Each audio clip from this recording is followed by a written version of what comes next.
Design, to me, is a way of life. It's not I work from 9 to 5 and then I turn it off.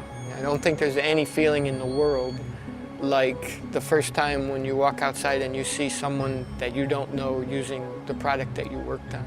Hi, my name is Yoon Ho. My name's Mike Spence. I'm an industrial designer for Motorola. I'm a mechanical engineer. Industrial design is the part that makes the phones cool. Industrial designers usually have a grand plan of what they want the next generation of phones to look like. When I say cool, I mean making it easy to understand, making it nice to hold in the hand, making it nice to put in your pocket. Our job is to take the existing electrical componentry and mix it in with the look that the industrial designers want the phone to have. These look very different. This one doesn't look like technology, whereas this one looks very technical. This is the Pebble, and this is really about designing something that's good to hold in the hand. That's the focus.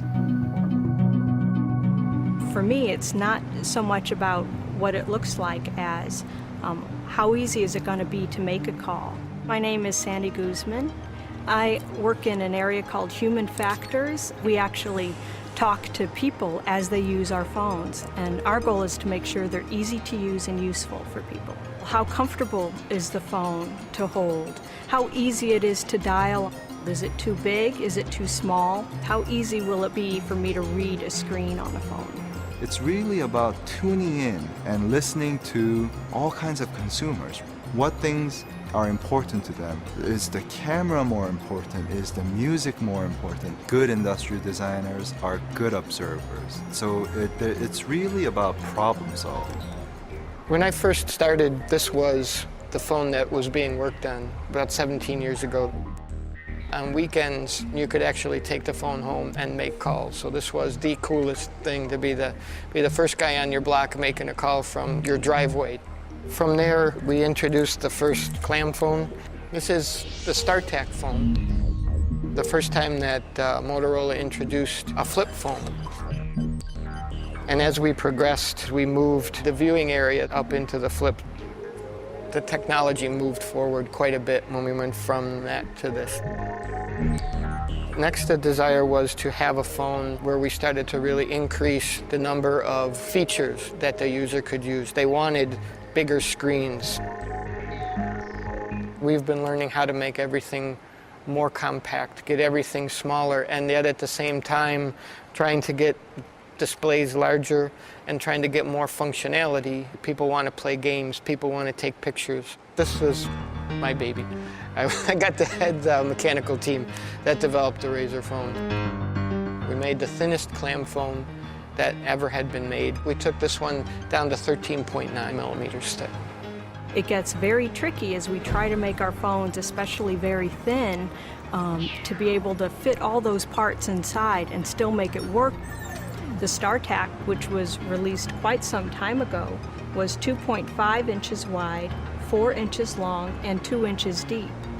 Whereas the Razr, which we've released more recently, is 2.08 inches wide, 3.86 inches long, and 0.54 inches deep.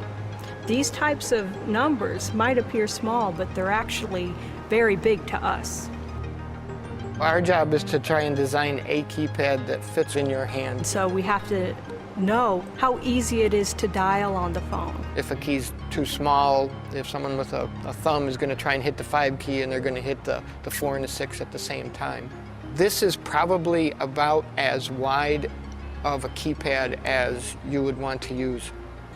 We'll make measurements down to 1/100th of an inch because those differences are important to us. When we're measuring pretty much all of our components, we will get out to thousandths of a millimeter.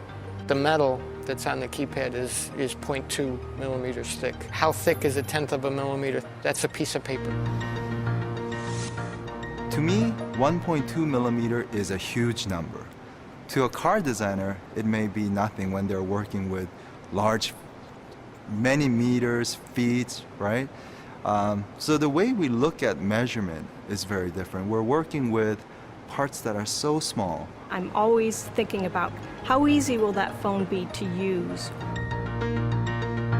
I'm always observing, I'm always listening, I'm always kind of thinking about what things inspire me. For me, it's interacting with the people to understand their experience. I really enjoy that part of my job. Doing things that inspire me, and that's my job, to me, that's the best kind of job I could have.